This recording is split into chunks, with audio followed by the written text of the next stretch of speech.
अगर तुम वेद को पढ़ना चाहते हो तो तुम उसकी शुरुआत भी कर सकते हो। अगर तुम उसे सरलता से किसी और की टिप्पणियाँ भी पढ़कर समझना चाहते हो, उसमें भी कोई बुराई नहीं है। मेरे तरफ से तुम्हें कोई रोक नहीं है।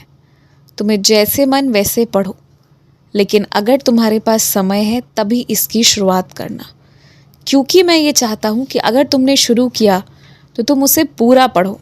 आधा पढ़कर या शुरू का पढ़कर छोड़ो नहीं, पूरा पढ़ो।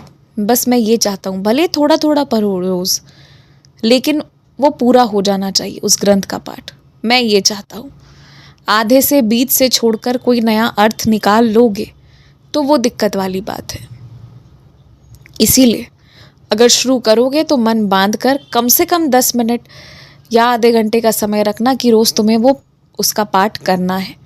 तो या तो उस तरह से चलो, और नहीं तो फिर अभी रुक जाओ, कुछ दिनों के बाद शुरुआत करना। जब तुम्हें लगे कि आधा घंटा तुम निकाल सकते हो तब ऐसा करना। किसी चीज़ की चिंता मत करो। किसी भी चीज़ की चिंता करना व्यर्थ है। आज से कई साल पहले तुम्हें कई दफ़ा ऐसा लगा है कि कल की सुबह होगी या नहीं। कितने रात तुम तनाव लेकर सोए हो और उस तरह के साल गुजार दिए हो, ये तुम्हें भी स्मृति में नहीं है।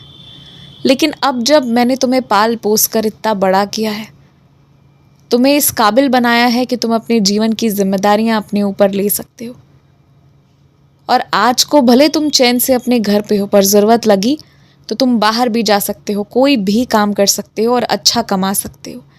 इतनी कृपा, इतनी सक्षमता आज मैंने तुम्हें दे दी है ना, तो फिर आज तुम्हें निश्चिंत होकर रहना चाहिए। बेवजह तनाव नहीं लेनी चाहिए। और तुम्हें जीने के लिए क्या चाहिए? खाना मिल जाए, पहनने को कपड़े मिल जाएं और एक छत हो, बस यही चाहिए ना। इसका प्रबंध मैंने कर रखा है। 1-2 साल में ऐसा होगा ना कि तुम खुद के पैसों से खुद ही घर भी खरीदोगे। तुम देख लेना, चाहे तुम्हें कितने भी तोहफे क्यों ना मिले हों या घर में कितनी भी चीज़ें क्यों ना खरीदी जा रही हों, कुछ तो तुम अपने आप से भी करोगे। तुम देख लेना। तो सबूरी रखो, सब हो जाएगा। घबराओ मत, घबराना व्यर्थ है, एकदम व्यर्थ। शहर में आवागमन कहीं भी कर रहे हो तो शहर की खबरें सुना या पढ़ा करो। कम से कम अपनी मोबाइल में रोज़ देख लिया करो। जिस वक्त तुम्हारे शहर की खबरें दी जाती हैं, मुख्य खबरों को जान लिया करो। शहर में कहाँ क्या हो रहा है, कहाँ रास्ते बंद रहेंगे, किस दिन छुट्टी होगी, किस दिन क्या होगा, ये सब तुम्हें जानना ज़रूरी है, जिससे कि तुम्हारे समय की बचत हो। और ये सब जान लोगे तो बहुत अच्छा रहेगा। तुम्हें यातायात में भी दिक्कत नहीं होगी, किस दिन गाड़ियाँ बंद है, किस दिन क्या है नहीं है, ये सब का ज्ञान होना चाहिए। घर से समय लेकर भी निकला करो।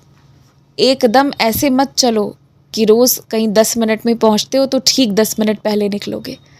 कम से कम थोड़ा सा समय हाथ में होना ही चाहिए, जिससे कि थोड़ा बहुत विलम्ब हो तो भी ज़्यादा दिक्कतें ना आए तुम्हें। ये मैं चाहता हूँ।